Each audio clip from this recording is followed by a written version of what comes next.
Están en vivo.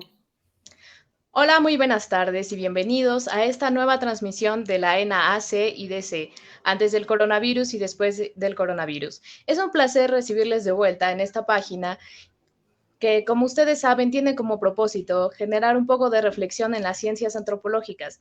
Es por eso que en esta ocasión se ha decidido hacer una serie de conferencias de arqueología prehispánica con la presencia de nuestro conferencista, el doctor José Alejandro Villalobos, a quien voy a presentar su currículum en este momento. Arqueólogo egresado de la Escuela Nacional de Antropología e Historia, arquitecto, maestro en restauración de monumentos y doctor en arquitectura por la Universidad Nacional Autónoma de México, UNAM. Títulos y grados todos obtenidos con mención honorífica. Diplomado en centros históricos por el Instituto Tecnológico y de Estudios Superiores de Monterrey, estudios de especialización en conservación de piedra realizados en el Getty Conservation Institute de los Estados Unidos y en tecnología de conservación de piedra con carácter de estancia de investigación postdoctoral en el ICROM de la UNESCO. Diplomado en dictaminación parcial por el Instituto Nacional de Ciencias Penales. Sus publicaciones datan de 1981 a la fecha, teniendo como tema principal la investigación aplicada a la conservación del patrimonio arqueológico y arquitectónico. Docente de la Escuela Nacional de Antropología e Historia desde 1982 y de la Facultad de Arquitectura de la UNAM desde 1983. Asesora internacional en conservación arqueológica en Argentina, Brasil, Colombia, Ecuador, Uruguay y Centroamérica. Por su trayectoria, la UNAM le confirió en 1996 la distinción Universidad Nacional en el área de arquitectura y diseño. En mayo de 2008 le fue otorgada su primera medalla al mérito universitario y en septiembre de 2012 obtuvo el Premio Universidad Nacional en el área de docencia en humanidades. La Universidad Nacional le otorgó la segunda medalla al mérito universitario en 2018. Por más de 25 años, se desempeñó como arquitecto perito federal del INAH, fue director de la Escuela Nacional de Antropología e Historia para el periodo 2008 a 2011, miembro fundador y primer secretario general del Sindicato Nacional de Arquitectos de la Secretaría de Cultura del INAH entre 2013 y 2019. Un currículum impresionante y seguramente todos estamos ansiosos de escucharle. El colectivo de la NAC está muy agradecida con su presencia y sin más, les dejo con él, no sin antes pedirles que si en algún momento tuvieran una duda, los últimos 30 minutos serán dedicados a preguntas, por lo que agradeceremos sus comentarios y participación. Muchísimas gracias, doctor Villalobos. Estamos encantados de tenerle aquí. Al contrario, muchísimas gracias a ustedes. Gracias por invitarme y por este espacio que utilizaremos para compartir con algunos colegas y camaradas de la ENA a través de su plataforma AC y DC. Gracias a la maestra Blanca Cárdenas, gracias al doctor Dávila y a ustedes, los colegas de la licenciatura en etnología, por este espacio que hoy pues nos da la oportunidad de construir una ventana a muchos años de trabajo en el ámbito de la arquitectura prehispánica. Tendremos 3 sesiones, 3 lunes, hoy a las 17 horas, ya un poquito pasadas. Iniciaremos con una temática que hemos denominado nociones y fundamentos de la arquitectura prehispánica y consiste en hacer un asomo otra vez progresivo a lo que ha sido la conceptualización de este término que utilizamos a veces con cierta holgura y que eventualmente requiere de una mayor reflexión. Nociones es la posibilidad de hablar y construir una serie de términos, de terminologías y lexicologías comunes para poder incorporarnos al estudio y conocimiento de esta expresión de las civilizaciones mesoamericanas. La segunda sesión la hemos destinado a uno de los aspectos que fueron consignados o señalados desde épocas muy tempranas en el estudio de la arquitectura prehispánica y que son estos factores comunes que ayudaron a un etnólogo como Paul Kirchhoff, que hoy es su cumpleaños, por cierto, y a estudiosos del ámbito del urbanismo y la arquitectura prehispánicos, como el arquitecto Ignacio Marquina, el arquitecto Federico Mariscal, en su momento el arquitecto Manuel Amabilis en la región de Yucatán, para referirse a los famosos aspectos que recurrentemente aparecen en el ámbito de la sociedad y en el contexto arqueológico de los sitios de las civilizaciones mesoamericanas. Estos factores comunes que ayudaron a Kirchhoff a construir el concepto de la Mesoamérica, que para el siglo XVI señala como superárea cultural de grupos o civilizaciones o altas culturas, los vamos a observar desde una perspectiva de identificación de sus recurrentes apariciones para reconocer y tratar en lo posible de explorar e ir en busca del hilo conductor de las tradiciones constructivas y de las tradiciones arquitectónicas. La segunda sesión la denominamos constantes de diseño. Es un aspecto en el que tenemos algunos años trabajando con contribuciones de varios colegas. Vamos a presentar el próximo lunes una visión también general de estos aspectos recurrentes. Y finalmente, uno de los epitafios de los investigadores del siglo pasado, dirigido al conocimiento profundo de los ejemplares de arquitectura prehispánica, el tema de los sistemas constructivos. Este fue un tema acariciado desde mediados del siglo pasado por los estudiosos de esta materia y no siempre alcanzado a cabalidad. Hoy, creo, estamos en condiciones de proponer aproximaciones sucesivas al conocimiento de la tecnología constructiva al grado de poder llegar incluso a estimar la cantidad de energía humana invertida en la producción de un determinado satisfactor arquitectónico. Es decir, podríamos eventualmente, aplicando modelos de aproximación numérica, saber cuántas personas, durante cuánto tiempo, en un juego de relación y proporción, fueron necesarias para la edificación de una primera fase de la calzada de los muertos, por ejemplo, o de la totalidad de la pirámide del Sol, o del mantenimiento y conservación de la plataforma que sostiene al palacio del gobernador en Uxmal, o el número de personas especializadas y no especializadas que fueron necesarias para la edificación completa del cuadrángulo de las monjas, por ejemplo, o de los palacios de las columnas, o el grupo de las columnas en el sitio arqueológico de Mitla. Tomando en cuenta la precisión del trabajo especializado necesario para producir las piezas que luego incrustadas formaban los mosaicos de una riqueza ornamental realmente inconcebible para el mundo occidental en aquel momento. Todo esto, naturalmente, considerando que las civilizaciones mesoamericanas carecen en sus tecnologías de la aplicación de herramienta metálica. Por lo cual, estamos hablando de una era, de una edad de piedra, ¿no? Con descubrimientos asombrosos sobre otros aspectos. Es decir, en el modelo de las tres edades, las culturas mesoamericanas quedarían dentro de la edad de piedra, pero pues ¿qué hubiera pasado si las tres edades las distingue Morgan, ¿no? Y otros autores con respecto de los conocimientos astronómicos, sino de las tecnologías de uso de metales o herramientas o el utillaje de uso continuo. En fin, vamos a dejar ya esta introducción. Tenemos entonces estos 3 momentos que vamos a compartir con ustedes.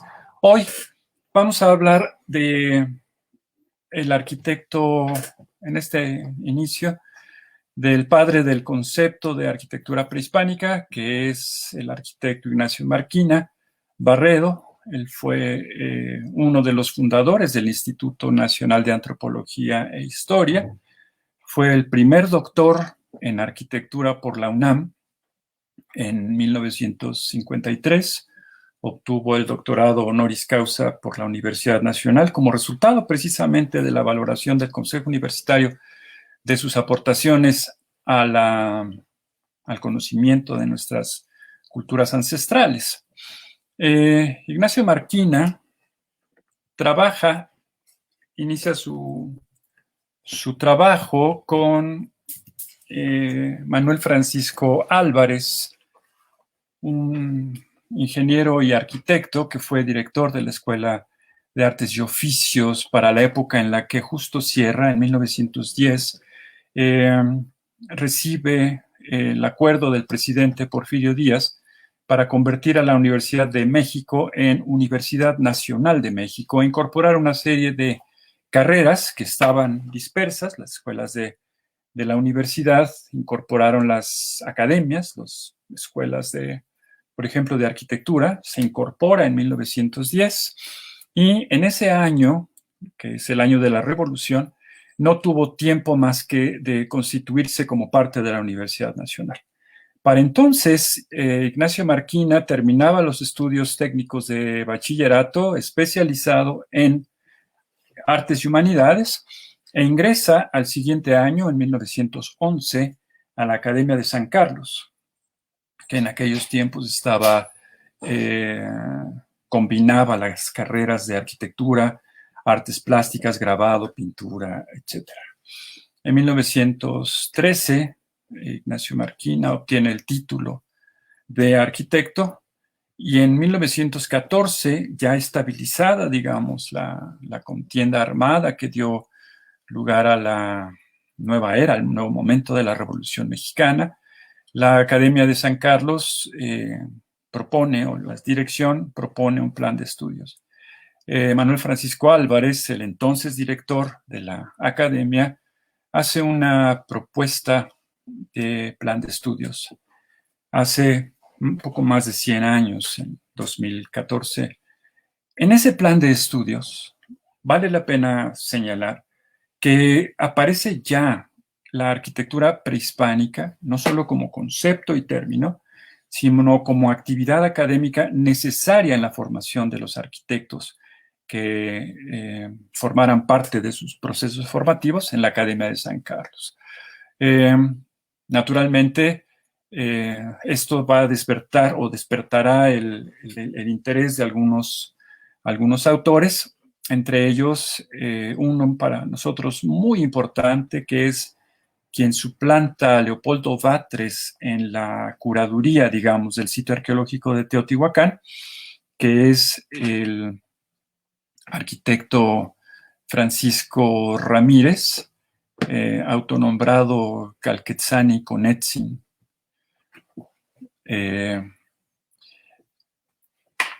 Se llamaba noble hijo de el teposteco arquitecto, Tepostecatl Calquetzani Conetzin, o Tepostecatl Conetzin Calquetzani.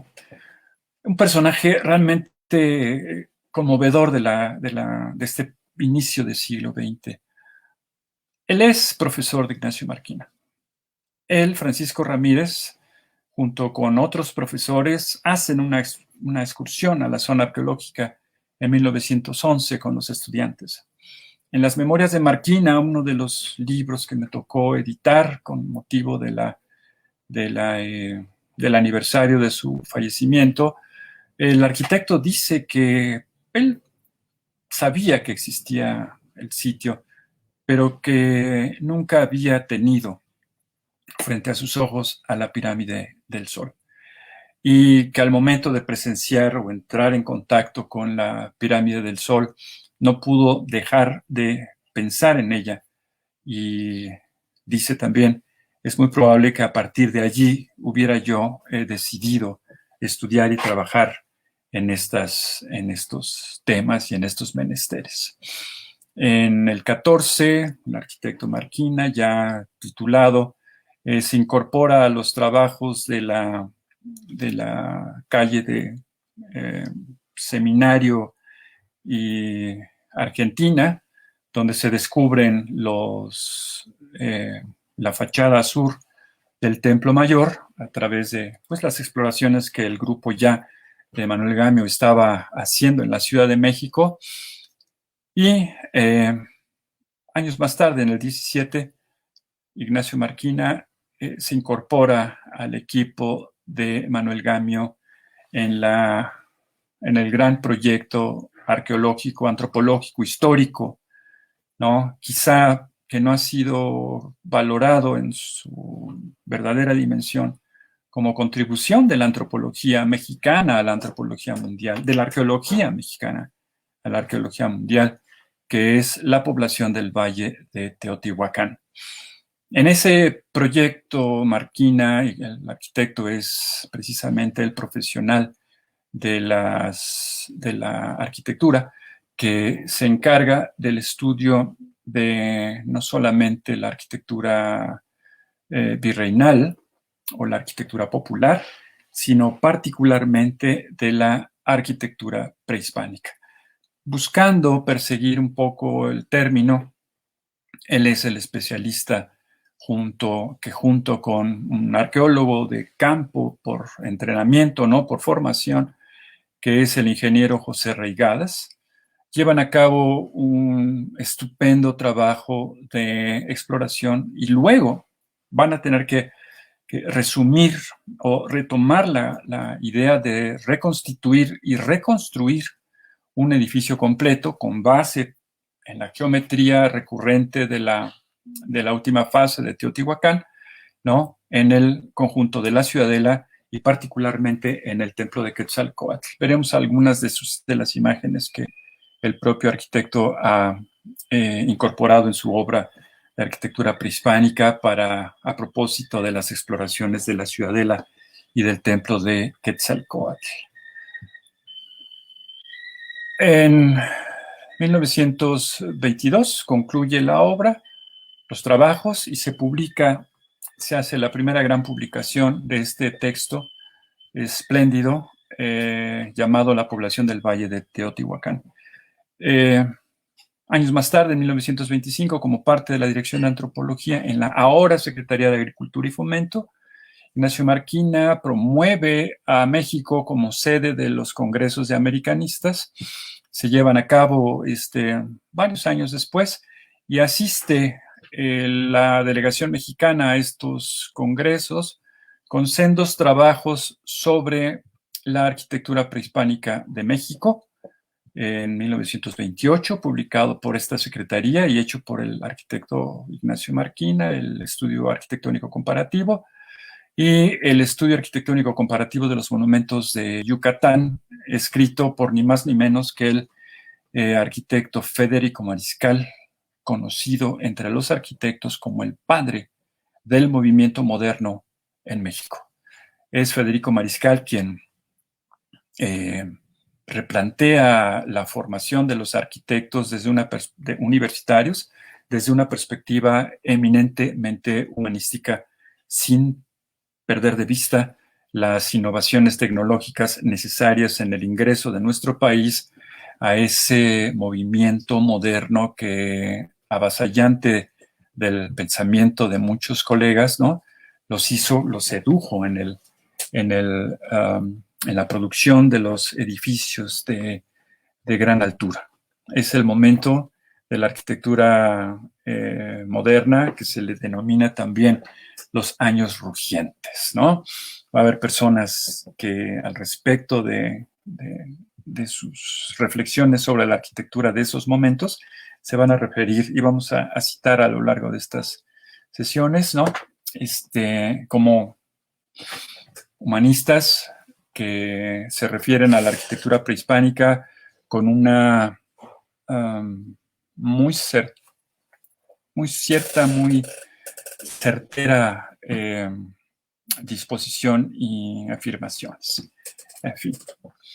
Ignacio Marquina, tuve el honor de conocerlo allá por los años 70. Yo estudiaba arquitectura y él encabezaba un equipo en los años 70, 77, 78, que estaban ya procesando pues los materiales que habían desarrollado con motivo de los trabajos que hace y llevó a cabo el arquitecto en los años anteriores. Arquitectura prehispánica, su obra magna data del 51 y obras consecuentes, subsecuentes. Bueno, antes había escrito la arquitectura prehispánica del conjunto de Tenayuca, en el norte de la Ciudad de México. En 1964, su segunda edición de arquitectura prehispánica, y en 1960, unos años antes, el libro sobre el Templo Mayor de la Ciudad de México. Un texto del cual tenemos un resultado que es la maqueta que durante muchos años estuvo en el Museo de Antropología, en el Museo de Chapultepec, y que hoy ha sido transformada conteniendo una serie de hallazgos inconexos, algunos de ellos, y que pues resulta ser muy confusa. La maqueta del arquitecto Ignacio Marquina es la forma como la ciudad debió lucir a partir de las fuentes. Es decir, hay evidencia arqueológica muy exigua, la fachada sur del Templo Mayor, pero su configuración arquitectónica y urbana obedece a la atención de las crónicas, su interpretación y su colocación y la colocación de sus referencias arquitectónicas y espaciales en un mapa, en un plano de reconstitución del recinto sagrado. Y es una ciudad, pues, que naturalmente no existe arqueológicamente. Don Ignacio seguía trabajando en los años 70 sobre la temática de reconstituir el recinto sagrado que vieron los españoles. Naturalmente, en los años 70, 78, particularmente con la aparición de la Coyolxauhqui en la esquina de Argentina y Seminario, se detonó un proceso que hoy tiene dos grandes cabezas, que son el Museo de Sitio y el proyecto Templo Mayor, ¿no? Y por otra parte, una tercera, un apéndice más muy importante de este proceso es el programa de arqueología urbana que encabeza el maestro Barrera.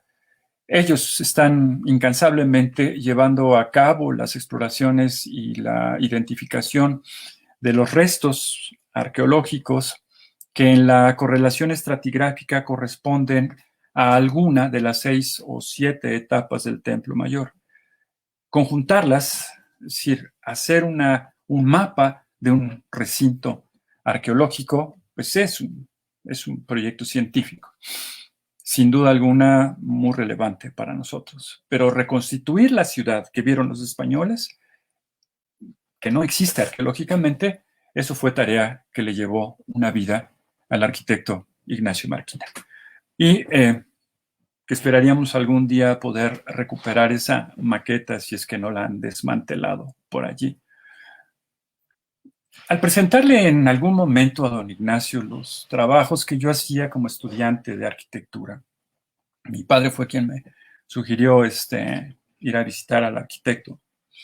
Yo pensaba que ya había muerto. Yo era un pelandrijo de 18 años estudiando arquitectura en la ciudad universitaria, todavía en la Escuela Nacional de Arquitectura, y solía pedir prestado el libro de Marquina. Yo creo que tenía mi nombre, el sello de préstamo de la biblioteca, y tenía yo una especie así como de acaparamiento del F1219 LBS ejemplar número 5, que los otros cuates seguramente ya alguien se los habría llevado a su casa.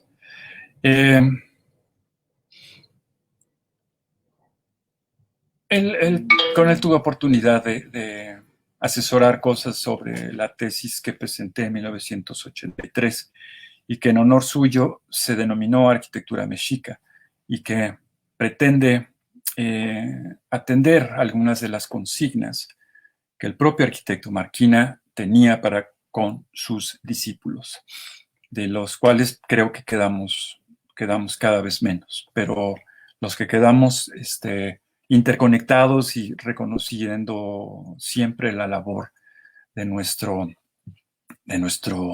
pues, mentor en estos menesteres.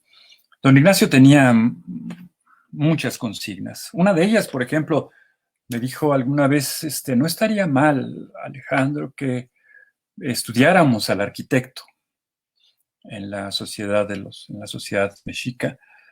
Y precisamente la tesis de arquitectura mexica es una búsqueda sobre la identificación del papel que el arquitecto juega como constructor en el ámbito de la sociedad mexica. De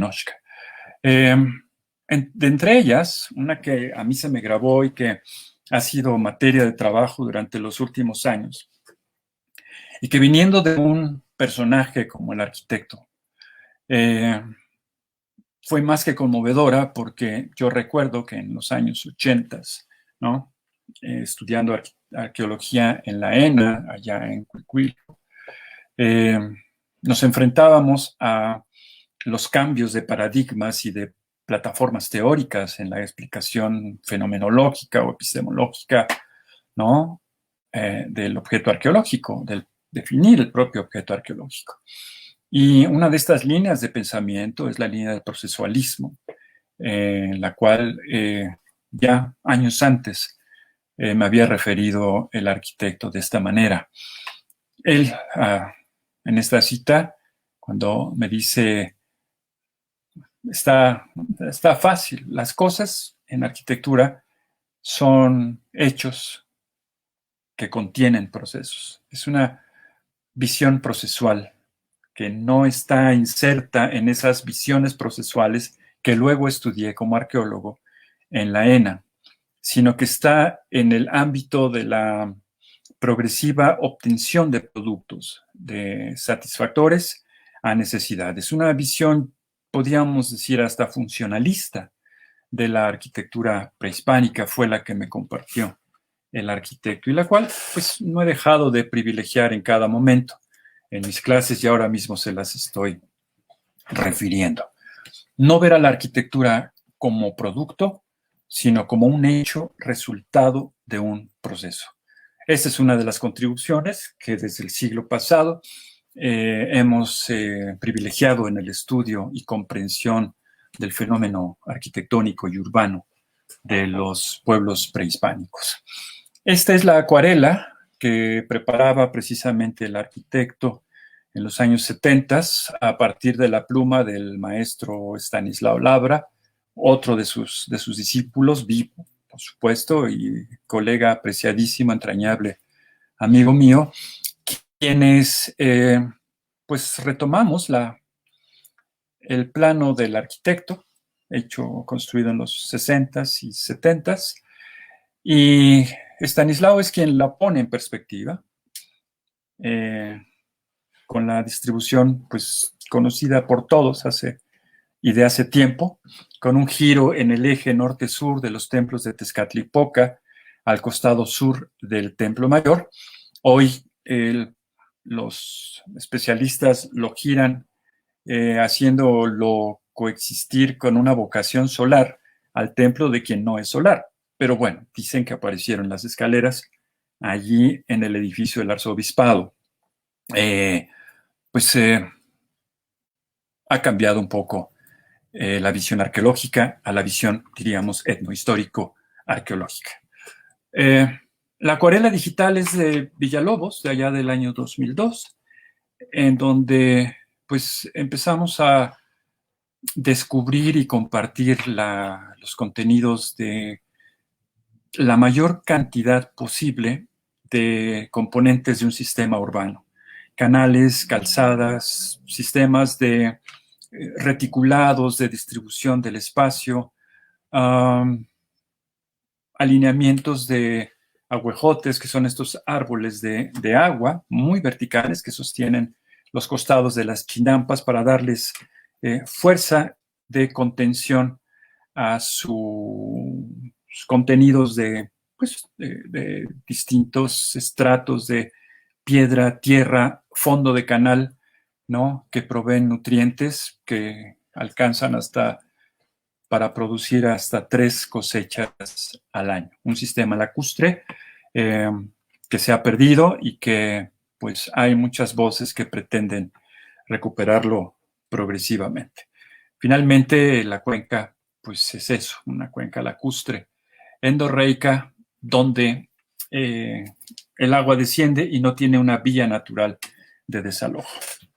La arquitectura, en estas condiciones, y vamos sobre las nociones elementales, se produce, no se crea, no es un objeto de generación espontánea. Al ser un objeto producido, contiene al interior procesos sociales y estos procesos sociales tienen que ver con condiciones intelectuales, es decir, pensar la arquitectura, planear la arquitectura y eminentemente concretas, como producirla, organizar a la población en una estructura productiva que suelo decirle a mis estudiantes se parece, como todavía hoy en día, mucho a la estructura militar, con grados, con tareas, con faenas, que organizados en una estructura jerárquica permiten al constructor obtener mejores resultados, optimar el desempeño, desarrollo o rendimiento del trabajador en términos de la aplicación de tecnologías con materiales constructivos conocidos. De tal manera que obtener un edificio es el producto de un proceso social donde la sistemática organización del trabajo tiene el propósito de generar un satisfactor a necesidades que proceden de la sociedad. Habrá quienes digan, y no estoy en desacuerdo con ello, que la arquitectura sirve solo y solamente al poder. No estamos tan seguros. En la arquitectura prehispánica, si bien podemos, como decía el arquitecto Barbará, atribuirle el diseño, planificación y ejecución de estas obras magníficas a sabios, astrónomos, que claro está, hoy llamamos arquitectos para apropiarnos algo de su prestigio, ¿no? Pues no fueron ellos los que cargaron piedra, fueron los constructores los que a fuerza de su entrega pudieron obtener estos satisfactores. ¿De quienes presumimos su existencia? Por virtud de la necesidad de estos artefactos u objetos de, ya veremos, de escala colectiva. Ciudad y edificios los consideramos un universo finito. Es decir, si decimos entre el Pleistoceno superior y el año 1521 abarca, o del arcaico, del año 5000 a.C. a 1521 es la época prehispánica, como dice la ley federal, antes de la hispánica, pues damos rangos de cronología, ¿no? Y rangos territoriales. De tal manera que como si fuera un punto en el espacio a través de una gráfica coordenada por las dimensiones de espacio y tiempo, la arquitectura, cualesquiera que sea esa expresión arquitectónica, como si fuera un punto en el espacio, lo podemos ubicar por medio de estas dos dimensiones, el espacio geográfico y el tiempo histórico. De tal manera que así ubicada, ¿no? Esta constituye o forma parte de un universo siempre finito, ilimitado, quizás, que no hemos encontrado todavía sus fronteras, pero finito a la contención de tiempo y a la contención de espacio.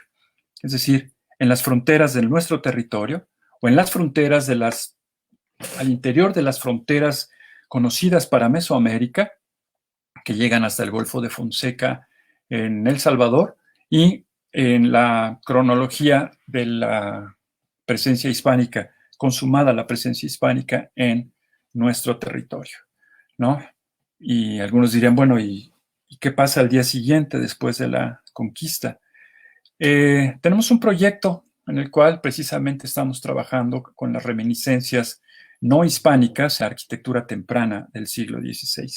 Y aquí podríamos adelantarles cosas del tipo que, si no es por la forma de organización del trabajo que tenían instrumentados los mexica o los grupos humanos adheridos a la órbita de la expansión mexica a través de los tequios, que disponían de mano de obra no especializada en tiempo parcial, ¿no? Es que pudieron llevarse a cabo en el siglo XVI, con la capacitación de esa mano de obra, pudieron llevarse a cabo las obras del siglo XVI que hoy constituyen auténticos conjuntos eh, reconocidos por la comunidad internacional como patrimonio mundial. Entonces, no acaba allí la arquitectura prehispánica en la tarde del 18 de agosto, ¿no? O del 13 de agosto, perdón. Sino que prosigue todavía como un ingrediente de las tradiciones culturales y técnicas y tecnológicas de los grupos humanos alejados de los grandes centros. Hoy mismo se está haciendo una casa en el mundo maya con las características y tecnologías de la época prehispánica, con este principio de pues, confort, diseño, etcétera, etcétera. Así las cosas, este es el territorio de nuestro país, extendido hacia Centroamérica, con nuestros vecinos hermanos de Belice, Guatemala, Honduras y El Salvador, un segmento de Nicaragua, ¿no? Donde se desarrollan estas civilizaciones. Para el caso mesoamericano, vale la pena señalarlo, fue Paul Kirchhoff el que entabló un principio taxonómico de grupos humanos que ha resultado muy útil para el trabajo de los arqueólogos. Cada día más ha sido cuestionado por los etnólogos, ¿no? Chucho Jauregui, recuerdo mucho su Quo Vadis Mesoamérica, que pone en tela de juicio la discusión sobre la utilidad de este concepto aplicado para el siglo XVI. A los arqueólogos nos ha sido sumamente útil. No obstante, ya va siendo hora de que reconozcamos la diversidad cultural con base en el principio de la relación que el grupo humano entabla con su contexto directo. Y para efectos del estudio de los objetos arquitectónicos, no tenemos muchas opciones al respecto. Es decir, hay arquitecturas de roca ígnea, de roca basáltica y de roca, pues por ejemplo, andesítica. Todas son rocas ígneas. Hay basaltos, andesitas, riolitas o materiales porosos, pétreos, que producen un efecto o un resultado arquitectónico tal, ¿no?, que no es posible asumirlos en otras regiones donde la piedra de estas características no existe. En el caso del estado de Veracruz, por ejemplo, tenemos areniscas silíceas, que son estratos sedimentarios muy bien segmentados que producen tabletas grandes y estables que permiten resultados como la arquitectura de la pirámide de los nichos o las condiciones sísmicas que impactan sobre la geometría y las envolventes geométricas de la arquitectura en los valles centrales de Oaxaca, o la nobleza de la roca caliza que, labrada amorosamente por los mayas, nos dan resultados arquitectónicos espectaculares. De tal manera que, independientemente de la afiliación cultural, que fue el primer argumento para la definición de este concepto de Mesoamérica, las condiciones del terreno, las condiciones físicas del territorio, son condicionantes también de los resultados arquitectónicos y, naturalmente, de los resultados de la urbanística de cada uno de estos grupos humanos. No obstante, puedan existir líneas de tradición arquitectónica o urbana, ¿no?, que luego pueden abrir este gran estudio de las tipologías arquitectónicas que han sido los derroteros de los investigadores a finales del siglo pasado, no podemos perder de vista la condición de la arquitectura como relación directa del grupo humano con el entorno. Seguimos al frente. Esta es la sección central de Mesoamérica, de las nociones básicas. Está el reconocer la antigüedad más, mejor calibrada, mejor identificada, atribuida a los grupos del Golfo de México. No obstante, existen grupos del formativo temprano o formativo inferior, preclásico inferior, en la Cuenca de México que están desarrollando ejemplares de arquitectura con materiales orgánicos, la arquitectura monumental, es decir, aquella que trasciende más allá de la generación que le produce, fue producida o fue generada desde el Golfo de México y constituyó, creemos, una línea de pensamiento que migró a través de sus portadores, quizá los propios olmecas o quienes hayan visto estas arquitecturas, ¿no?, a formar parte de las protagónica de los centros urbanos en otras áreas de Mesoamérica. Así, el espacio exterior, el espacio de la vida cotidiana, el espacio colectivo, no es el único protagonista de los procesos de apropiación del territorio a partir de la delimitación con montículos o acumulaciones de materiales. Los olmecas desarrollan una arquitectura de espacio interior que recuerda mucho el principio elemental de las arquitecturas tempranas del Neolítico, con los famosos trilitos, ¿no? Con este ejemplar de la tumba en la venta, que es un sistema adintelado, una figura geométrica con forma de pi, cuyos componentes o troncos basálticos fueron traídos de varias decenas de kilómetros de distancia respecto del lugar donde fueron encontrados. Producir arquitectura o ponderar el hecho de un objeto arquitectónico con estas características en la cronología y condiciones propias de un sitio como La Venta, en el estado de Tabasco, tiene muchos puntos a considerar, de los cuales apenas estamos arañando la superficie de un muy profundo pasado y de un muy profundo conjunto de evidencias o informaciones potenciales que no hemos todavía accedido a ellas. Estudiar arquitectura prehispánica no puede, ¿no?, decíamos hace un momento, desvincularse del conocimiento del contexto donde se produjo. Esto, también le digo a mis alumnos, puede parecer una verdad de perogrullo, pero nos ayuda a reforzar la idea que no debemos dejar de lado, de reconocer a las expresiones culturales de las civilizaciones mesoamericanas como expresiones culturales originales, es decir, resultado de la relación que entablaron los grupos humanos con su entorno natural, con su entorno cultural. ¿Cómo es que de una elemental relación de supervivencia los grupos humanos entablaron con el entorno, luego una relación de supremacía, hasta el momento en que fueron incapaces de sostener un crecimiento demográfico o instituciones políticas que estaban oprimiendo o dilapidando el recurso? Poner un ejemplo, que llevó a los mayas, por ejemplo, a abandonar los grandes sitios o núcleos urbanos y que, sin que hayan desaparecido, la selva los vuelve a abrigar como espacio matricial que luego servirá para generar nuevas y otros derroteros urbanos o de asentamientos. Sabemos entonces que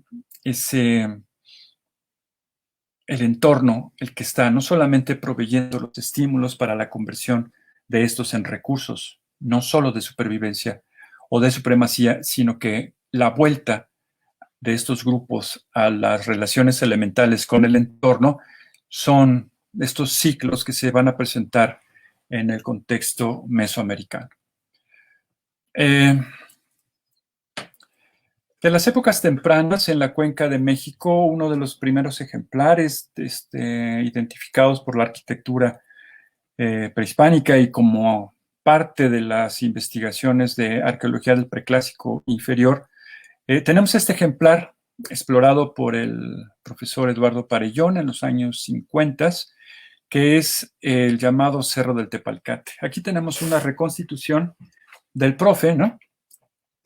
Ya publicada, en donde mostramos una vivienda que no es diferente del resto de las viviendas que están en su entorno, salvo por el montículo que la soporta.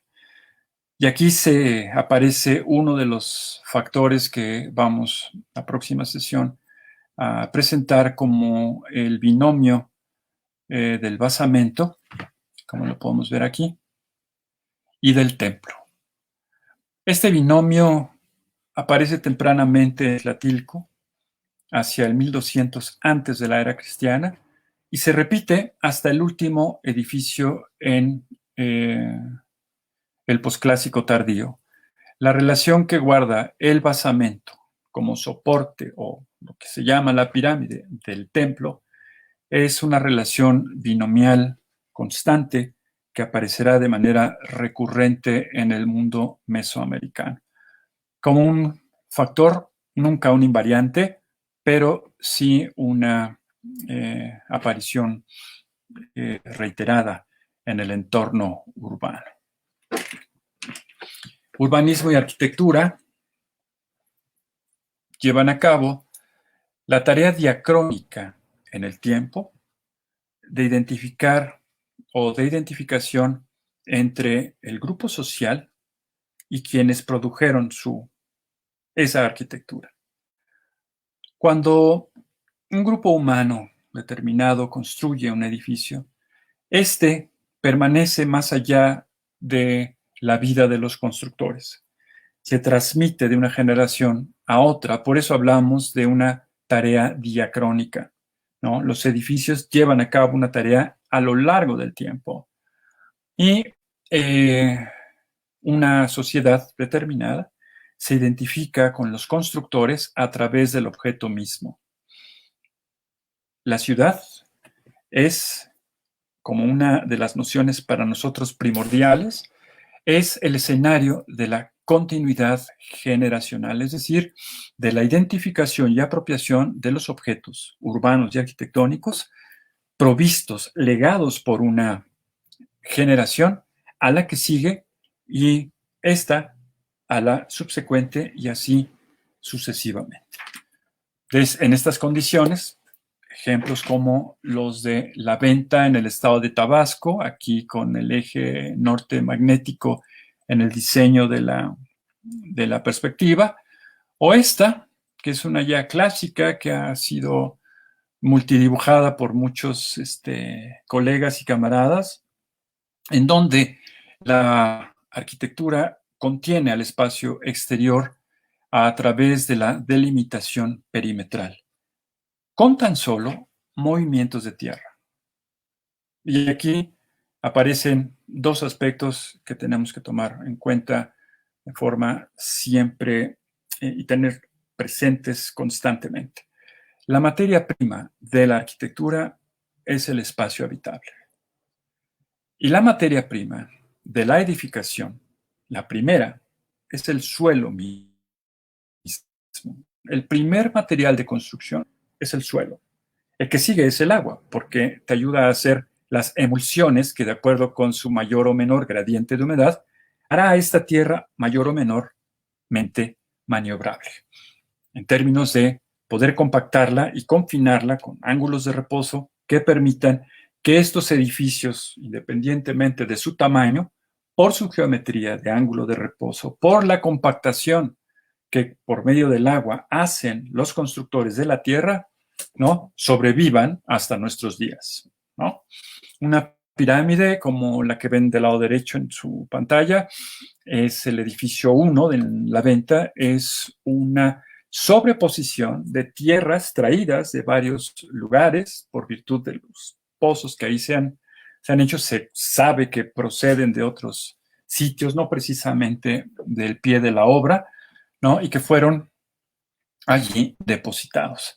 Esta es la primera gran tarea del constructor mesoamericano, entablar una relación con el entorno a partir de una relación dialógica de la obra construida con el entorno natural. Cuando los grupos humanos entablan una relación transaccional con el entorno, estamos en el momento en el cual es necesaria la organización del trabajo colectivo. Es necesaria también la identificación de los factores comunes que construyen el concepto de comunidad y de colectividad. La infraestructura, es decir, la conversión del suelo natural en suelo útil, sea para una parcela o sea para una plaza o un espacio público, es una tarea que debió llevar a los constructores a una forma de organización temprana, quizá no especializada, pero determinante en el rumbo de la historia del urbanismo y la arquitectura en Mesoamérica. ¿Fue alguna persona quienes les convoca? ¿Fue una convocatoria colectiva? ¿O está tempranamente los grupos de poder asentados en la estructura social para mandatar la construcción de un templo o de un edificio? Eso es algo que todavía tenemos que discutir mucho.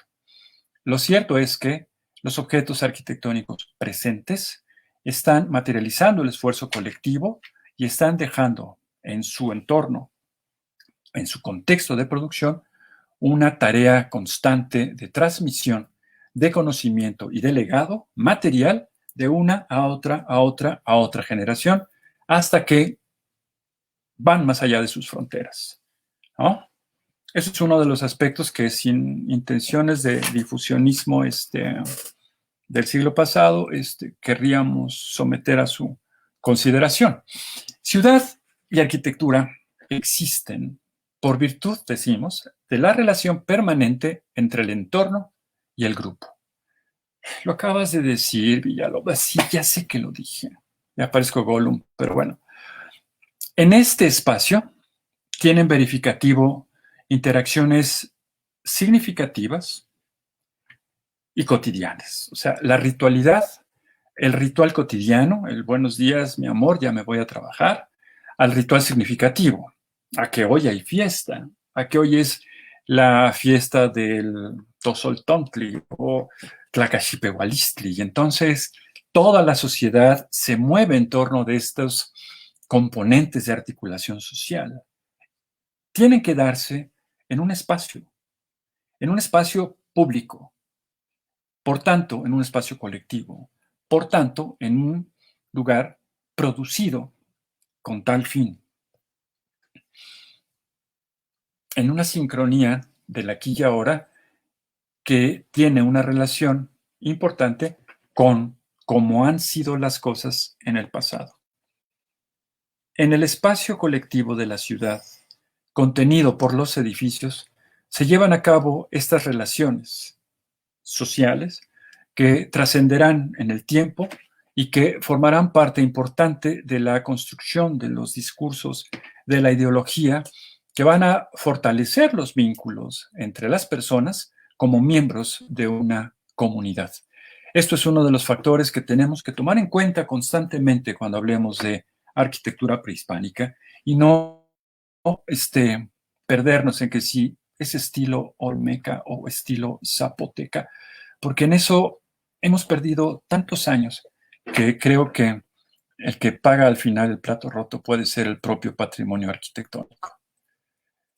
El entorno del suroeste de la Cuenca de México es un entorno fracturado por la aparición de estructuras volcánicas cuyos conos truncados han señoreado el paisaje o han, decíamos, fracturado el horizonte en esta región. Convertir esta tectónica en geometría requiere de una tecnología constructiva. Va de nuevo. Este es el perfil del basamento circular de Cuicuilco y al fondo el volcán Oyameyo, no el Xictle. El Xictle casi desapareció en su propia erupción y emisión de lava. Podemos tener al fondo el Cerro de Santo Tomás. Vean cómo se emparentan los ángulos de inclinación y tienen que ver con los ángulos de inclinación de la coraza de piedra que contiene el relleno de tierra, ¿no?, que llega hasta el piso, desplanta desde el suelo para conformar este famoso tercer cuerpo del basamento circular. Convertir la tectónica en geometría requiere de una tecnología constructiva. Se dice fácil, pero la vocación ancestral de nuestra especie de contener el flujo de las cosas, el flujo natural de las cosas, que nos garantice supervivencia, no es ajeno a las voluntades, creemos, que llevaron a construir ejemplares de arquitectura como los que tenemos en encomienda preservar. La tarea de intermediación, aquí y ahora, fíjense bien, ciudad y edificio intermedian, ¿no?, entre el entorno natural, que es el continente, y el colectivo social. Y antes, yo diría, entre el entorno natural o el espacio natural y el espacio cultural. Los edificios o la ciudad es ese intermediario entre el entorno natural y el ahora entorno cultural. El entorno cultural es el espacio que está contenido por edificios, ¿no? Su relación, la relación del entorno como continente y el espacio como contenido, llevan a cabo una función social.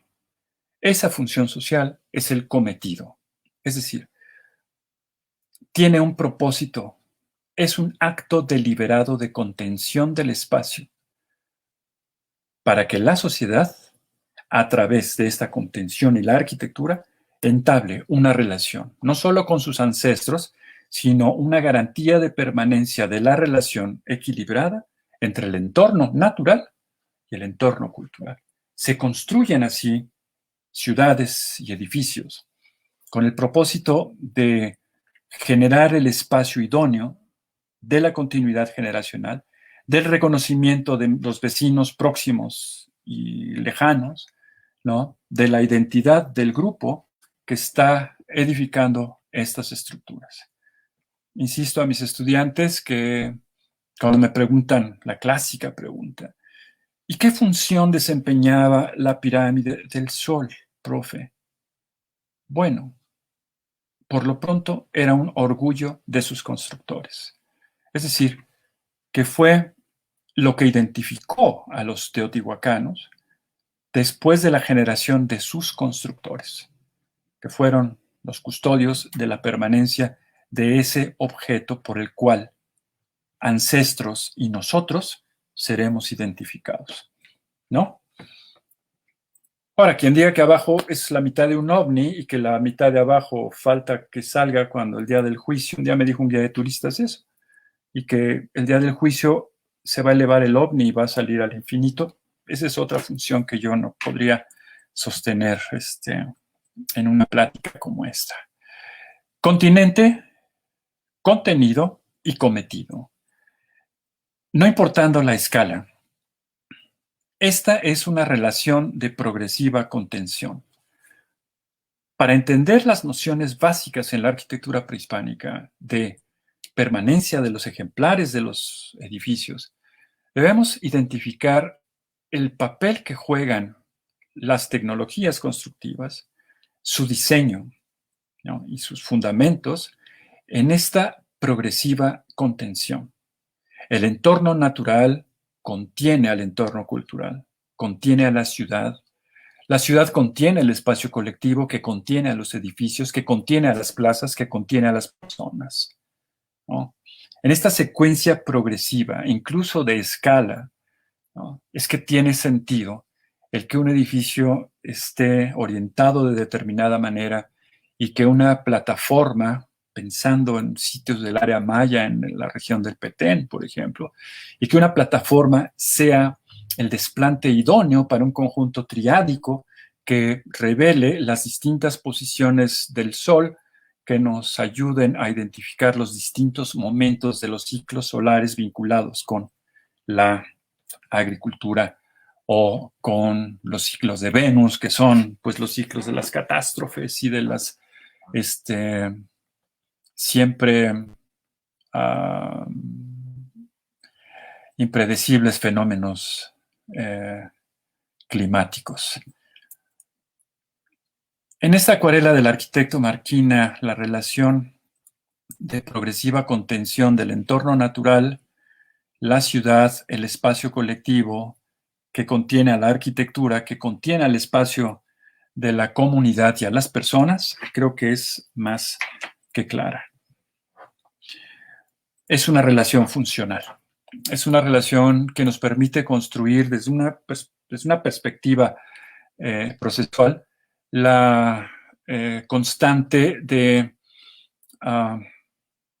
función social como articuladora de las distintas escalas de contención, ¿no? Suelo torturar a mis estudiantes diciéndoles, todos los materiales fluyen, el agua fluye, la tierra fluye, la tierra, el planeta está fluyendo, ¿no? El gran desafío de los constructores es contener ese flujo. Ya lo veremos. Y si además de contener el flujo puedes hacer que permanezca, estás llevando a cabo la tarea ancestral del arquitecto, que es no solo desafiar a la gravedad, sino derrotar al tiempo. De esta manera, los edificios persisten en ese testimonio que no perece o no fenece a lo largo del tiempo, porque en su interior está todo ese potencial de información que nos va a revelar muchos datos de sus constructores. La arquitectura es en sí misma una fuente de información muy apreciada.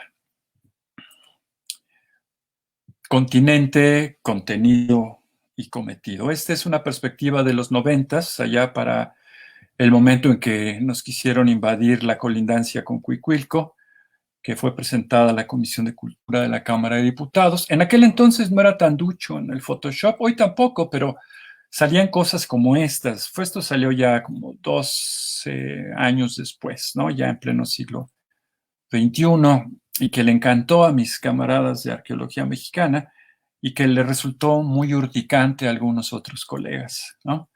Pues está bien, cada quien sus urticarias. La relación progresiva de la contención del entorno natural, el entorno urbano y el espacio colectivo de la cotidianidad o del ritual significativo son los aspectos trascendentes del espacio urbano. Cuando los arqueólogos en el sustrato encontramos una vasija o un espacio pequeño o un objeto contenedor, ¿no? Decimos que entablamos una relación interpretativa. Vamos a la disección, a intentar conocer al continente como la vasija para suponer o conjeturar sobre su contenido. Si la vasija en maya dice, este es el vaso de cacao del señor Jalachwinik, pues yo ya no tengo que preocuparme, ya ahí dice aguacate, ¿no?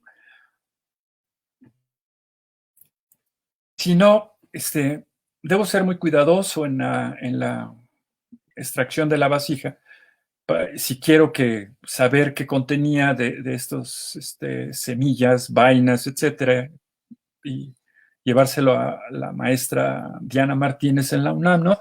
Para que me diga si tenía o no tenía amarantos o chías o qué cosas, ¿no? Semillas microscópicas. El contenido y el continente entablan una relación funcional, definitivamente. En la escala individual de la vasija, podemos especular acerca del cometido si es que no tenemos los elementos de esa relación de progresiva contención.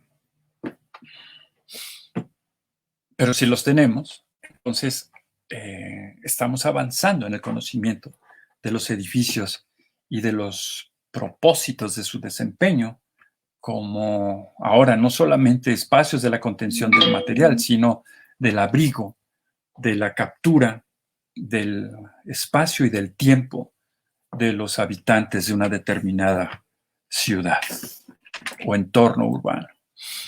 Aquí los artefactos de escala individual, como solemos estudiarlos, los procesos por los cuales se obtiene una vasija con la técnica de enrollado y luego el torno de cajete a cajete, ¿no? De 2 cajetes. Y el esgrafiado, es que estos croquis me regañó Felipe Bate, me dijo, no, se va a romper el dedo, que no sé qué. Bueno, pero nunca se ha puesto a labrar obsidiana y me ha dejado dibujarlo, por ejemplo, para que mejoremos los dibujos. Bueno, algún día. Estos son artefactos de escala individual. Aquí estamos en un contexto arquitectónico, el juego de pelota del Tajín.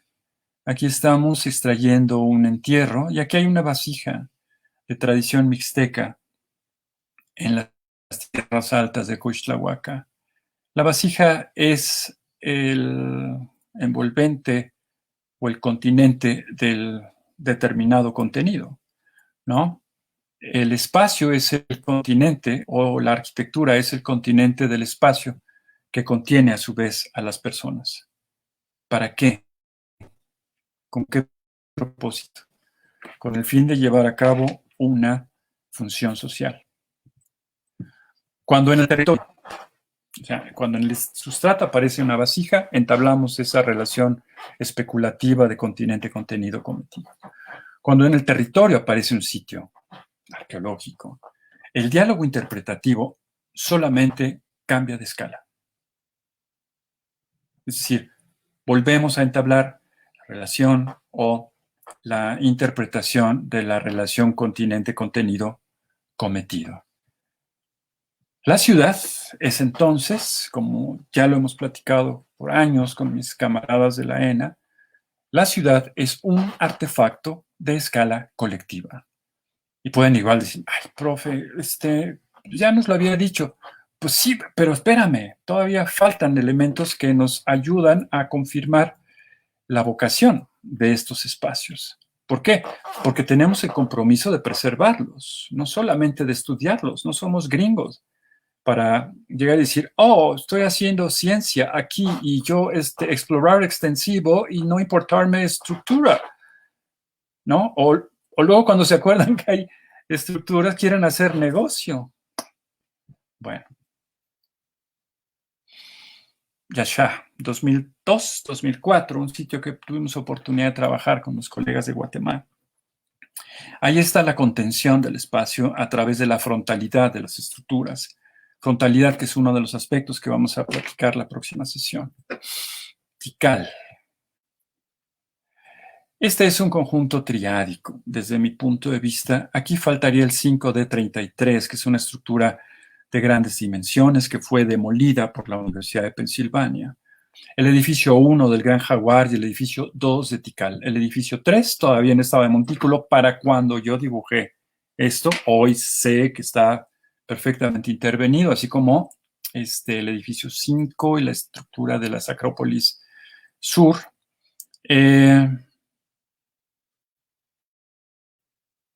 Las estructuras y su frontalidad, como en una asamblea en torno de una mesa, contienen el espacio colectivo de las personas. Podemos ir y venir en la especulación sobre el uso y sobre las características que pudieron haber tenido en su momento de ocupación.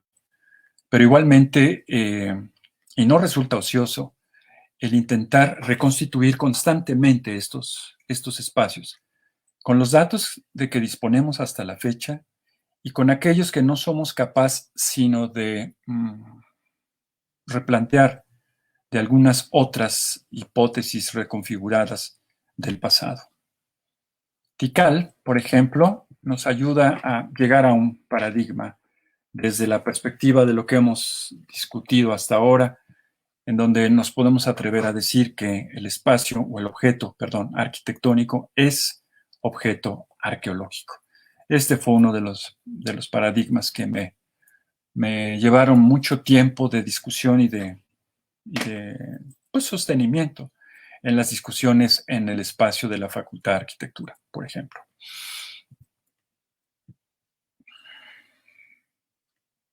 ...2017, una acuarela digital del núcleo urbano de Tikal, desde la perspectiva del Museo Arqueológico en Guatemala, a colores, por supuesto,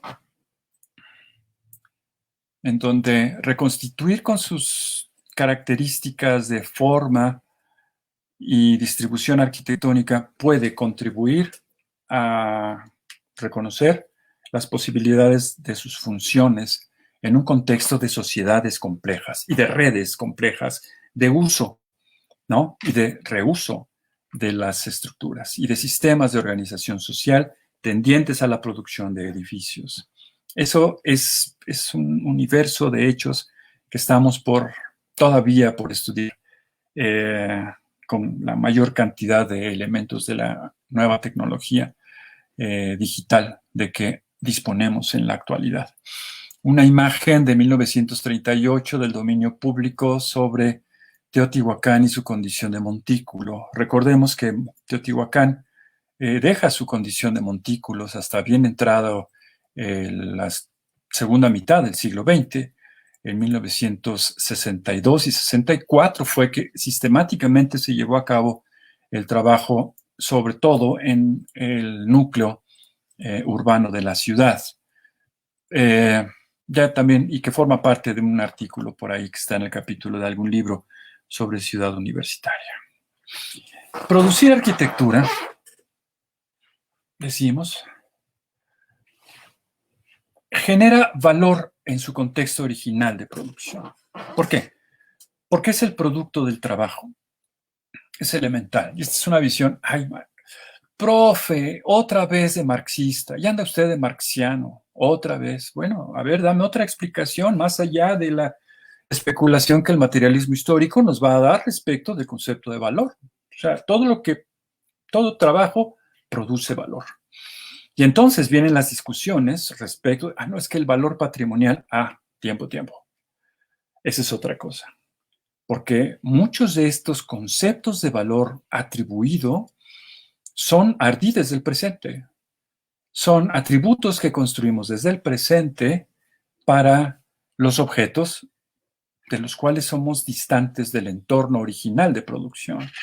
Y eso les pasa a muchos camaradas que trabajan con colecciones, por ejemplo, que tienen que operar en los museos, ¿no? Y en esta política de devuelvan las colecciones a sus propietarios, resulta que a los propietarios esa colección no les importa que pueda volver a ser absorbida por el suelo, ¿no? Porque esa era la función que llevaba a cabo. Y el museo perdió su objeto de colección.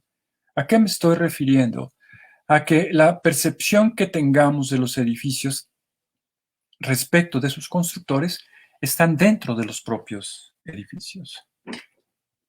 Y los atributos que hagamos de valor de cada edificio, pues eso ya será materia de una discusión que llene un congreso internacional de la UNESCO. A nosotros nos interesa reconocer la contribución en la construcción de una reconstrucción histórica que nos lleve a reconocer también ese segmento significativo de la conciencia e identidad por la cual trabajamos los profesionales en materia de investigación aplicada a la conservación del patrimonio arqueológico, que si se le declara o no patrimonio mundial, porque al final no tenemos más dinero para trabajar ese sitio, por ser o no patrimonio mundial. El valor acumulado, es decir, la irreproductibilidad de las condiciones originales de producción, produce el efecto de lo que denominamos acumulación de ese valor que va a los terrenos de lo patrimonial. Es decir, es preservado porque es un legado. Es preservado porque no lo podemos producir. Es admirado y querido porque ni por aquí me pasa que yo pueda hacer un edificio similar. Debe ser obra de gigantes. Es más, ¿sabes qué? No solo es obra de gigantes, es el lugar donde los dioses crearon al mundo, ¿no? Un mexica de medio pelo pensando en Teotihuacán. Es decir, el valor acumulado por virtud de la inversión de trabajo tiene y le confiere al objeto esa inobjetable condición de bien patrimonial desde el momento mismo de su edificación. Y luego, generación tras generación en el espacio urbano, de esa estructura que sobrevive, desafía convenientemente a la gravedad, derrota el tiempo y transita a lo largo de las generaciones. De esta manera, las estructuras permanecen en pie por esa vocación impresa por sus propios constructores y son inobjetables bienes del patrimonio cultural. ¿Por qué? Porque primero son recursos intelectuales de nuestro país y ya luego son recursos patrimoniales, ¿no?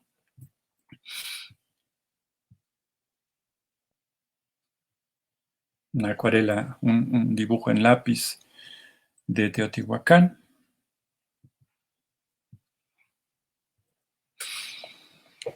Y estos croquis que últimamente he estado replanteándome de viejos croquis que hacía con mis maestros. Aquí el papel protagónico de las estructuras como polos de atención nos llevan a reconocer su permanencia en su configuración inicial hasta nuestros días. Esta es una foto del archivo familiar, 1939, 1980, 2010. ¿Qué les parece? No ha cambiado tanto si no es por una intervención que tuvo aquí en años recientes, pero la pirámide del Sol se mantiene inmutable a lo largo del tiempo y permanecerá después de que hayamos dejado este planeta. En el eje de diseño de una 21 de marzo, en las imágenes de Manuel Peñafiel, de mi alumno Benno Firring, desde la pirámide de la Luna y hacia la pirámide de la Luna. La plaza de la Luna es una asamblea de estructuras que son frontales entre sí, pero son frontales también al visitante que recorre el espacio circular o linealmente para encontrar que cada edificio lo está dirigiendo su cara hacia él. Desde la pirámide de la Luna y hacia la pirámide de la Luna, no podemos menos que hablar de un espacio que sobrecoge, ¿no? Y contiene en su totalidad el campo visual de quienes están allí abajo. Sí, no hay más que ver que un entorno eminentemente arquitectónico desde la arquitectura vinculada con el entorno. Una imagen de Blanca, mi esposa, en su último viaje en globo, que le encanta andar allá arriba. Los ángulos se emparentan entre sí y las estructuras sobreviven en el espacio urbano. Toda vez que son hechos concretos, los edificios los podemos reproducir en sus procesos. Ya lo dijo Marquina. Una cosa en arquitectura es un hecho que implica un proceso. Si los edificios son estos hechos concretos, o las arquitecturas son así, las reproducimos o las podemos reproducir en sus segmentos procesuales. Por lo tanto, podemos aplicar sobre ellos métodos experimentales, es decir, reproducir bajo condiciones de control un sistema constructivo y envejecerlo artificialmente para ver cómo se comporta un estuco, cómo se comporta un tablero talud, cómo se comporta una cubierta de morillos con cal, con petates y estratos de cal y entortados de mezcla pobre, etcétera, etcétera. Eso lo podemos hacer. Alguna vez lo intentamos hacer en la ENA, no fue posible. Con los exiguos datos de unos montículos en la Ciudadela, el arquitecto Ignacio Marquina hace esta reconstitución en 1920. Esta acuarela, camaradas, tiene 100 años de edad. Con base en la información de investigaciones desde los 90 a la fecha y tomando uno de los trabajos de mi camarada querido Pancho Villaseñor, ¿no? Villalobos reconstituye esta fachada frontal con recursos digitales. Dos momentos del mismo objeto. 100 años de antigüedad, con apenas un montículo para observar y una mayor cantidad de elementos que nos hacen pensar que tanta piedra tan labrada, tan ricamente labrada, nunca fue llevada a Teotihuacán, toda esa piedra. Ensayos sobre la tecnología constructiva a partir de cortes, con errores. ¿Por qué? Porque llegamos a reconocer que esta perspectiva adolece de algunos aspectos que ahora vamos a ver. Primero, la posibilidad de una coraza de piedra de contener determinado volumen de material creciente con ángulos naturales de reposo y con elevaciones que pueden, a través de los ángulos previstos por ellas, indicarnos un proceso de planificación en la edificación. Sobre el hombro de la talud o guarnición de contención se desplantan, a propósito del sistema constructivo que se está produciendo, molduras o tabletas de piedra ranuradas al centro que reciben 2 hiladas previamente labradas, ¿no? Que tienen el mismo nivel, por fuerza, que la preparación dejada por el núcleo. ¿Por qué? Porque sobre él se va a colocar o deslizar una espiga con la cabeza de serpiente en 3 tramos: el talón, la espiga y la cabeza, con 3 trabajos estructurales diferentes: compresiones, flexión y flexocompresión. ¿Por qué? Porque esta trabaja como saledizo, trabaja como una ménsula. Aquí aparece un eje de simetría, por lo cual 2 hiladas serán colocadas en la parte superior tal y como aparecen en la parte baja, y podemos adivinar lo que va a pasar en la parte superior, que es la moldura superior ranurada, ¿no? Deslizándose por encima de las 2 hiladas que cierran, podemos decir, la expresión frontal del edificio, que al final continúa en sus ángulos de inclinación para ser finalmente sellada, ¿no? Y prevista para la continuidad de la edificación de este edificio en un proceso ascendente. Este es posiblemente el resultado arquitectónico a partir de este proceso o secuencia o proceso secuencial, ¿no? De reconstitución del sistema o tecnología constructiva. Esto es lo que tenemos que ver los arqueólogos. Esto es lo que ven las personas.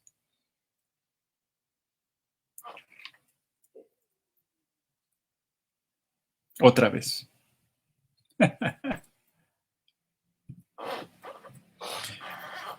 Es objeto arqueológico porque la visión o la explicación de la tarea que desempeña un edificio puede ser conocida o reproducida a partir de regenerar el proceso, ¿no? Vamos a ver. Este es un edificio de 2 cuerpos en cualquier lugar de la de la calzada de los Muertos. Escalinata frontal, alfardas con dados a cada moldura superior del tablero sobre talud, que en dos cuerpos conforma la expresión formal y frontal del edificio. Esto es lo que ven las personas, esto es lo que tenemos que ver los arqueólogos. Es la radiografía de los componentes sistémicos que mantienen a la estructura de pie. ¿Qué tenemos que ver los arquitectos? El proceso, la intervención de los constructores a partir de la aplicación de tecnologías constructivas determinadas, convencionales, configuradas linealmente, organizadas con el propósito de obtener un resultado final. Esta es la visión necesaria de la arqueología y esta es la visión necesaria de la investigación aplicada a la conservación. ¿Por qué? Porque en la medida que sea mejor conocida el procedimiento, estoy en condiciones de reproducir este procedimiento de tal manera que contribuya a preservar el objeto que estoy explorando.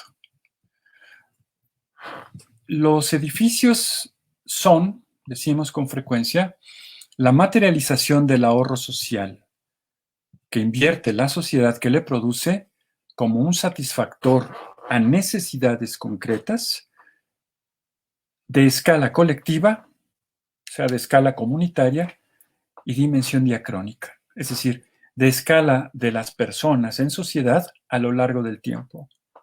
Los edificios materializan esto y, por tanto, al ser este legado de una a otra generación, concretan y concertan lo que conocemos como ahorro social, que se parece mucho al plusvalor de la perspectiva materialista histórica, pero es el ahorro social contenido en los edificios patrimoniales el valor objetivo que permite que hoy sean objetos de una inmisericordia especulación.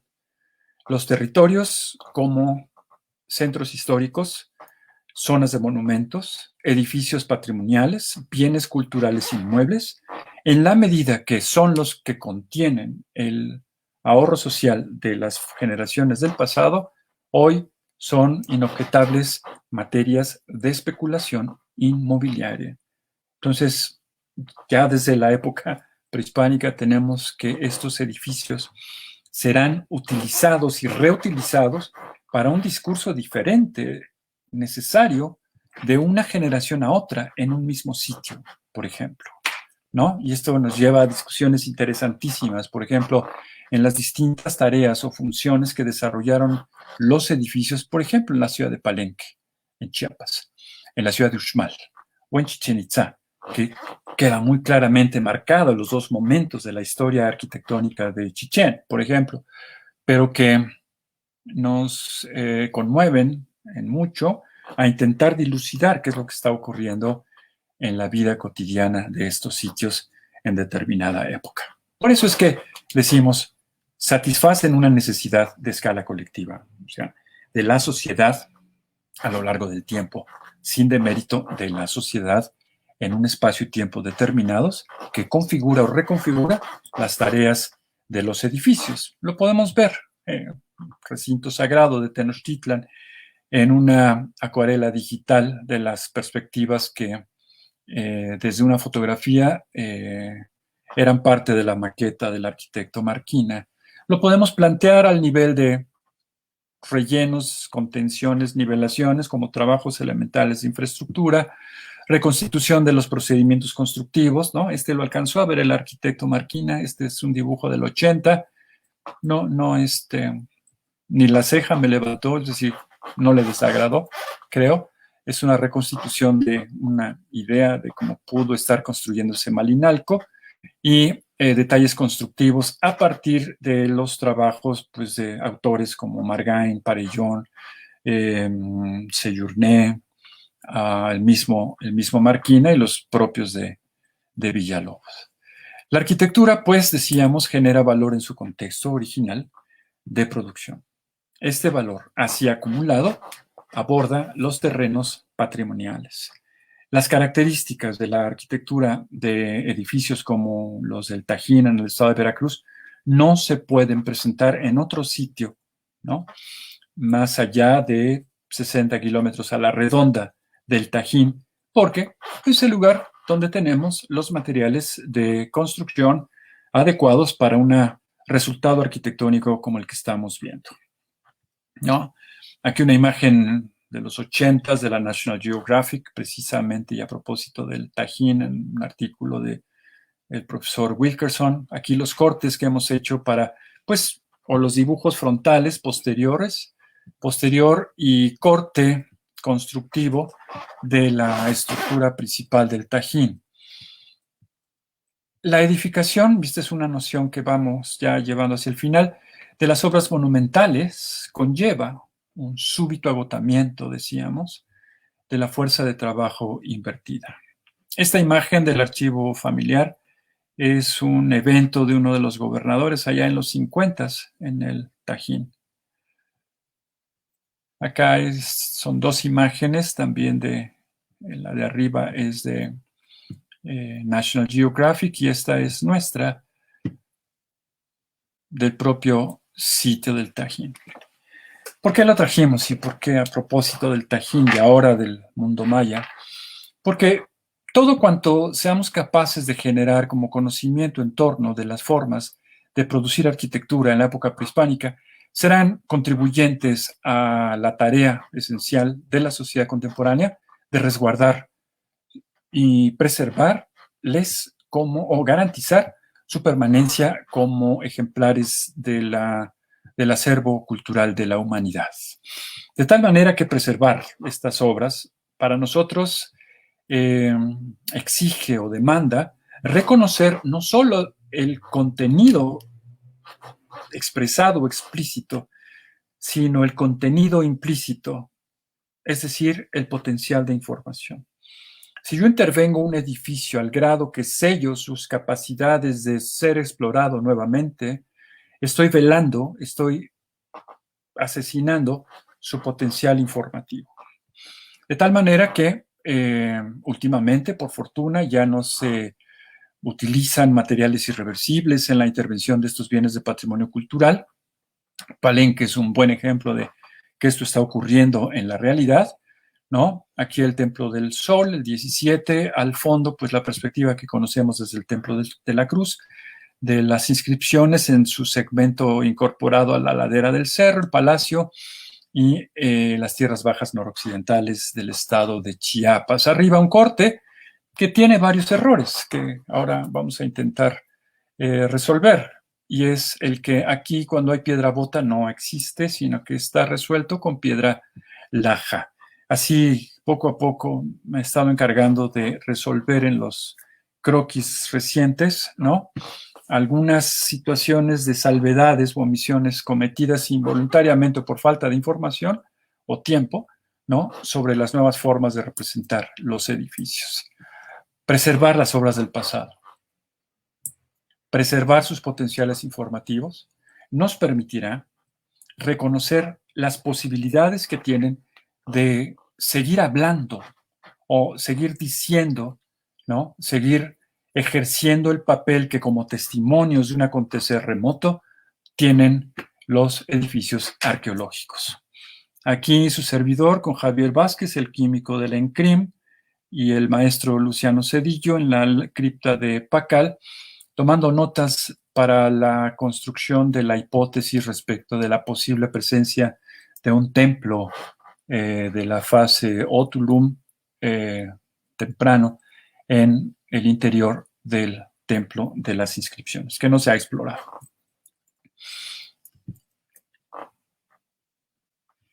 El estado que guardaba el palacio del gobernador antes de su intervención en los años 50, el estado que presenta en la actualidad, el trabajo estructural analizado desde la perspectiva de las progresivas compresiones, con que trabajamos alguna vez en la Universidad Autónoma de Yucatán, ¿no? Y pues cortes transversales de los edificios que nos ayuden otra vez, contribuyen en la construcción de ese discurso que explique esos procesos por los cuales las cosas en arquitectura existen. Dice este autor, un edificio ha de ser alto, debe poseer la fuerza y el poder de la altura, la gloria y el orgullo de la exaltación, desde su base hasta su vértice.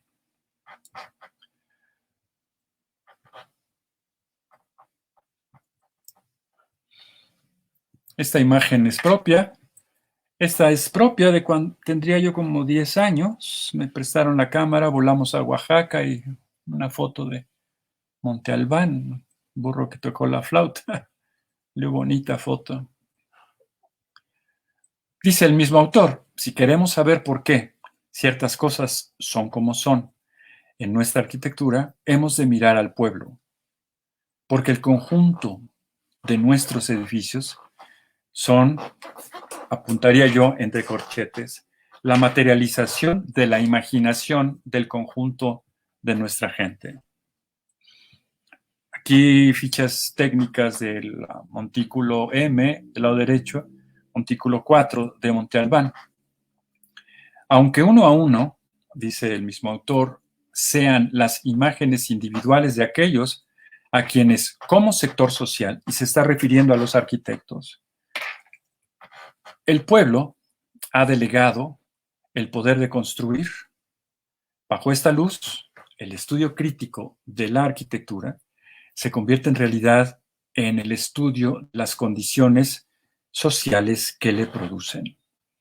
Estas son palabras de Louis Sullivan, el padre de la Escuela de Chicago, que fue el padre a su vez de la arquitectura de los rascacielos durante el siglo XX. Hoy como entonces, tan vigentes son sus palabras, que reconocer todos estos atributos en los ejemplares de arquitectura original de nuestra latitud, a mí no me parece ni descabellado ni estar cometiendo un agravio sobre lo que son estas expresiones materiales de las civilizaciones mesoamericanas. Un hecho, decíamos otra vez, es explicable en función de la reproductibilidad de sus procesos. Estas gráficas, ya veremos más adelante en la siguiente sesión, si es que todavía me acompañan, les queda pila, nos ayudarán a reconocer cuáles son las características de conjuntos arquitectónicos, aquí como el caso de Tula, que hemos analizado desde su configuración arquitectónica, sus tecnologías constructivas, la nomenclatura y necesaria terminología y lexicología técnica para explicar los objetos arquitectónicos, que a su vez nos lleven con colegas especializados, por ejemplo, en representación tridimensional digital, a reconstituir estos sistemas constructivos y eventualmente a acercarnos lo más posible a lo que fue la forma original, auténtica, de una estructura con estas características. Cortes transversales, cortes longitudinales, cortes en radiografía, en 3D, en lápiz, porque hay jóvenes que nacieron con la herramienta digital y no con el lápiz como nosotros. Todo esto fue dibujado en tinta, en lápiz, antes de poder hacer ediciones digitales. Conservar el patrimonio arqueológico de escala colectiva, es decir, urbanismo y arquitectura, puede ser considerado como un tornaviaje del proceso original de construcción o producción. Esta acción garantiza la permanencia de los bienes del patrimonio cultural inmueble como testimonios concretos de un acontecer remoto. Y vamos al frente en reconocer los componentes básicos de la geometría, del esfuerzo resultado del abandono y luego de la extenuación de los sistemas constructivos. Aquí está acciones del medio, reacciones del flujo del material, extenuación de los sistemas constructivos y conversión a montículo. ¿Cómo tendríamos que viajar en el sentido de querer recuperar la forma original? Pues en sentido inverso. La extenuación del sistema constructivo que exige garantizar la estabilidad elemental de la autosustentación del edificio, por ejemplo, para luego erradicar todo aquello que produzca reacciones y flujo no previsto en el núcleo de la estructura y finalmente, con base en los elementos de que dispongamos, a la vista de la forma final o de la geometría envolvente del edificio, proceder a hacer con la notación de reversibilidad que el caso amerite, a intervenir una estructura arqueológica, ¿verdad? Un edificio, la grandiosidad de su más palpitante aspecto. Es la nota más profunda y explícita de la seducción que el edificio ejerce al elevarse del suelo. El Templo 4 de Tikal, nuestro gran gigante mesoamericano, 72 metros de altura. La pirámide del Sol en la relación que guarda con el entorno natural al fondo del Cerro Patlachique, que sigue la silueta de la pirámide como si fuera una sombra, fotografía del autor. Y los usos de las zonas de monumentos. Los usos y abusos de estos espacios son temas que no faltará ocasión para que podamos discutirlos. El concepto de valor atribuido, les reitero, como les dije hace un momento, es un ardiz especulativo del presente. Y el texto de los lineamientos generales para la Declaratoria de Patrimonio Mundial está plagada de conceptos de valor. Valor político, valor ideológico, valor histórico. El valor objetivo es la capacidad de un objeto de ser irreproductible, de ser estrictamente auténtico, único, insustituible, inalienable, imprescriptible, como dice la ley federal, e irrenunciable, como dice la teoría de la restauración. Habrá ocasión también de comentar cuando Cuicuilco y su colindancia fue amenazada por una megaestructura de 32 niveles. ¿Cómo es que los marcos jurídicos fueron incapaces de hacer algo en la defensa de esa colindancia hasta que tomó acuerdo la Comisión de Cultura de la Cámara de Diputados del Congreso de la Unión? Y una de las consignas que cierra nuestras nociones y fundamentos: a mis camaradas y a mis colegas, con todo respeto, si queremos conservar, es necesario investigar. Llevar a cabo el proceso de conocimiento hasta sus últimas consecuencias en términos, pues no solo documentales o materiales, testimoniales, sobre el bien del patrimonio cultural inmueble, que va desde el terreno hasta el espacio que contiene, que son intangibles, pero no por ello inmateriales, porque están allí contenidos. Son los edificios los que en esta secuencia de progresiva contención nos llevan al territorio de la identificación de los espacios cotidianos y significativos de las sociedades extintas. Eso no es materia de gestión. La gestión se hace sobre el trabajo ya realizado en las estructuras y en el desempeño de la tarea que creemos que llevaron a cabo como resultado de nuestros trabajos de investigación. Investigar para conservar y gestionar lo conservado es una, creo yo, de las nociones que podemos aquí dejar claras por parte de los especialistas que nos dedicamos a estas cosas. La nota profunda de la seducción que ejerce al elevarse del suelo es parte de uno de los testimonios de autores que en tiempo nos preceden. Ahorita apenas se los dejo así para, si tenemos otra sesión, darle el espacio que corresponda. Esta es la página de su profe favorito, unam.academia.edu, diagonal y el nombre en altas y bajas del profesor.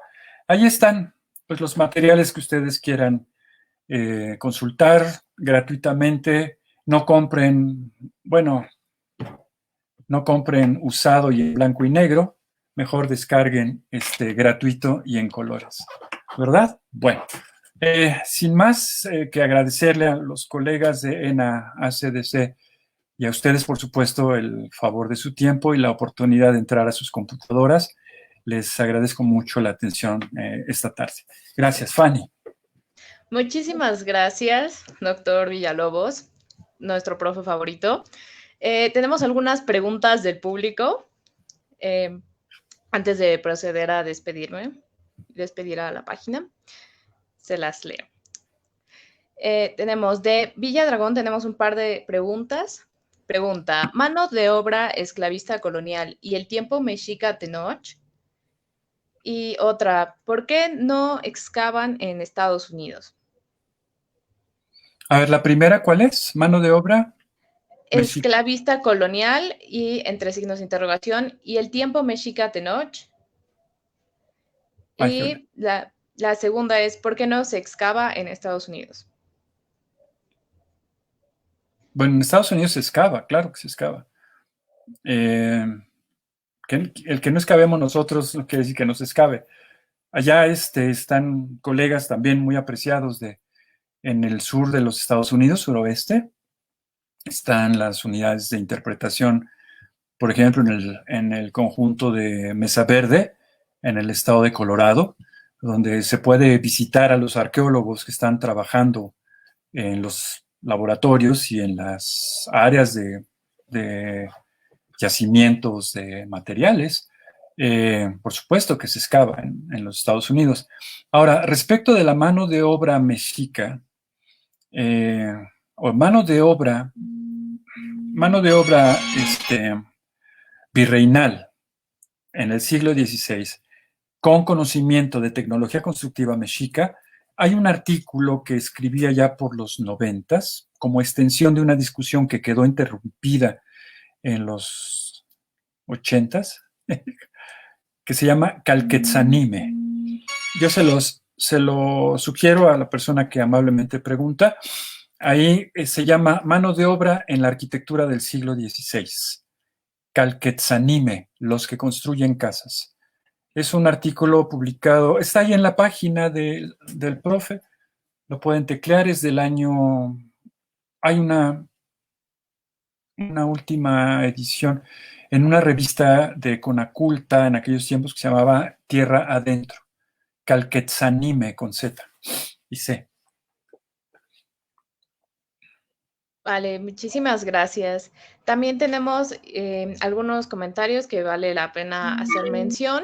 Tenemos saludos y felicitaciones de muchas personas, aquí solo mencionar algunas, de Diana Martínez, Víctor Manuel Delgado, Marisol Aguirre, Patti Esmarada, Alfredo Feira, Liwi Gracioso, Verónica Bravo, Glenn Rodríguez, Gabriela Rodríguez, Agustín Ortiz Butrón. Pura ENA. Te mandan saludos y felicitaciones. Se quedó a cuidar de Cuilco. Muchísimas gracias que nos acompañan, gracias de verdad. Acá desde el cautiverio, les mando un fuerte abrazo a todos, muchísimas gracias. Seguimos trabajando. No se pierdan la próxima. Ese tema de constantes de diseño ya tiene varios años que tenemos que cocinar nuevos conceptos y nuevos derroteros. Gracias, muchísimas gracias a todos ellos y a ustedes naturalmente. Bueno, muchísimas gracias de parte del colectivo de la ENA-AC por la impresionante conferencia, por aceptar venir aquí, por esta primera de 3 conferencias a las que esperamos que también las personas que nos están viendo en esta transmisión se unan nuevamente. Muchísimas gracias a todas y cada una de las personas que acudieron a esta transmisión, que nos están viendo en este momento. Esperamos que haya sido de su agrado y que nos acompañen el próximo lunes a las 17 horas en el horario de la Ciudad de México para la segunda parte de estas 3 conferencias sobre arquitectura prehispánica en constantes de diseño, que como ya nos comentan, tenemos algunas cosas que discutir, las cosas novedosas. Muchísimas gracias nuevamente, doctor Villalobos, por su presencia y por esta conferencia. A todos ustedes, muy buena tarde. Gracias.